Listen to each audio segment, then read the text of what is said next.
जादुई गुलाबी साड़ी बहुत समय पहले की बात है। एक छोटे से गांव में राधा नाम की एक लड़की रहती थी। राधा की सादगी और खूबसूरती पूरे गांव में प्रसिद्ध थी।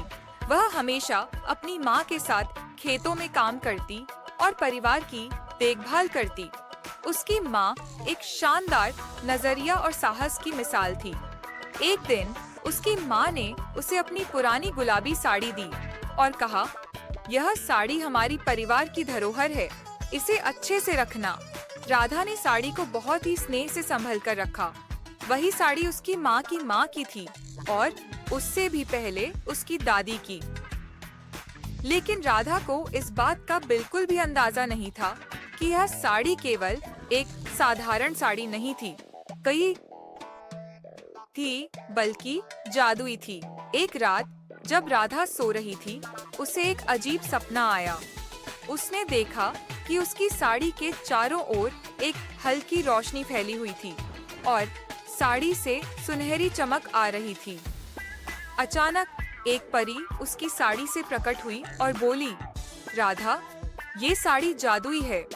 इसका प्रयोग तुम्हारे जीवन में खुशियाँ और समृद्धि लाने के लिए कर सकती हो। सुबह उठते ही राधा ने अपनी माँ से इस सपने के बारे में बताया, लेकिन उसकी माँ ने इसे सिर्फ एक सपना मानते हुए कहा, राधा, यह सिर्फ तुम्हारी कल्पना हो सकती है, परंतु अगर तुम्हें विश्वास है तो इस साड़ी को पहनने में कोई हर्ज नहीं है।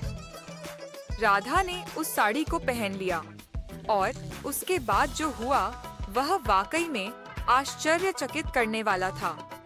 जब वह खेत में काम करने गई, तो वह हर पौधे को छूने से तुरंत फल और फूल से भर गया। उसका पूरा खेत हरा भरा और सुंदर हो गया। गांव के लोग ये चमत्कार देखकर अचंभित हो गए और राधा की खूब तारीफ करने लगे। कुछ समय बाद गांव में सूखा पड़ा, सारी फसलें बर्बाद हो गईं और लोग बहुत परेशान हो गए। गांव के बुजुर्ग राधा के पास आए और उसे कहा, राधा, तुम्हारी साड़ी में जादुई ताकत है, क्या तुम हमें बचा सकोगी?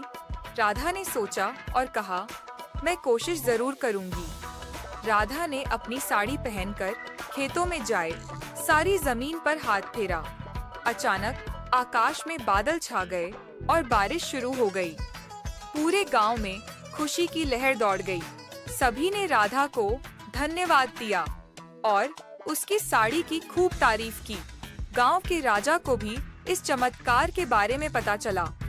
राजा ने राधा को अपने दरबार में बुलाया और सम्मानित किया। राजा ने राधा से कहा, तुम्हारी इस साड़ी ने हमारी प्रजा के जीवन को खुशहाल बना दिया है। तुम सच में एक महान आत्मा हो। राधा ने उस साड़ी का केवल लोगों की भलाई के लिए इस्तेमाल किया। वह समझ गई थी कि साड़ी की ताकत से सिर्फ अपने लाभ के लिए कुछ कैसे किया जाए। यह ही नहीं, बल्कि दूसरों की मदद करने का भी मौका मिलता है। उसने अपनी जिंदगी उसी तरह ही बिताई और सबकी प्रिय बन गई। समय बीतता गया और राधा की कहानी सिर्फ गांव में ही नहीं, बल्कि दूर दूर तक पहुंच गई। उसकी ईमानदारी और परोपकार की मिसाल ने उसे सबके दिलों में जगह दी। उसकी साड़ी की जादुई कहानी सुनकर लोग उससे प्रेरणा लेते और सीखते। राधा ने अपनी साड़ी को अपनी अगली पीढ़ी को सौंप दिया। उसने अपने बच्चों और उनके बच्चों को समझाया कि इस साड़ी का हमेशा अच्छे कामों में ही इस्तेमाल किया जाए। इस तरह उस जादुई गुलाबी साड़ी का पहलू आगे बढ़ता रहा और लोगों के जीवन को बदलता रहा।